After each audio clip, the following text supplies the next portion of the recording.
Bonjour, bonjour, bonjour mes top champions, mes top leaders. Heureuse de vous retrouver une fois de plus. Bon réveil matinal pour tous ceux qui se sentent champions, qui se sentent leaders. Car oui, c'est ça l'objectif, se lever le matin avec la bonne humeur et la bonne positivité. Aujourd'hui est un sujet dans les chroniques du docteur Gaël, le cercle d'influence. Voilà ce dont on va s'entretenir aujourd'hui. En quelques minutes, le mot important, le cercle d'influence. C'est quoi notre cercle d'influence? Pourquoi insiste-t-on sur le cercle d'influence? Quel est l'impact qu'a le cercle d'influence, notre cercle d'influence sur notre vie, sur notre réussite personnelle? Eh bien, nous dirons tout simplement que le cercle d'influence a un rôle, comme son nom l'indique, ça a une influence capitale. Maintenant, c'est à nous de décider que cette influence soit positive ou négative. Mais nous savons très bien que nous voulons une influence plutôt positive. Ceci étant dit, avec qui marchons-nous?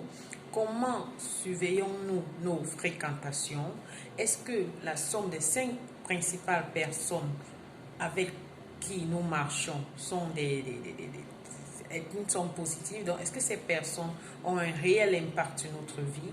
Impact, bien sûr, en tant que des leaders, en tant que des champions et en tant que des entrepreneurs. Nous parlons bien sûr ici de l'impact positif.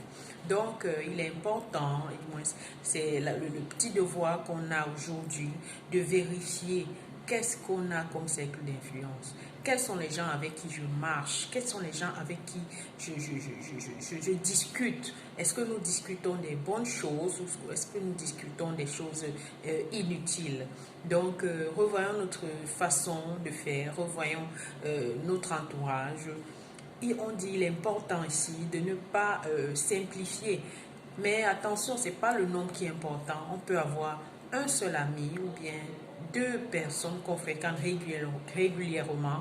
Et ce sont ces personnes-là qui parviennent à nous booster, ce sont ces personnes qui parviennent à nous pousser vers l'avant. Alors que celui-là qui ils appellent régulièrement les after-work, est-ce que les after-work sont productifs? Est-ce que les after-work nous permettent de nous rapprocher vers notre but qu'on s'est fixé au début de l'année? Donc, revoyons ça, mes chers leaders, revoyons ça. C'est très important. Le message ici est clair, en résumé. Avec qui je marche? Merci.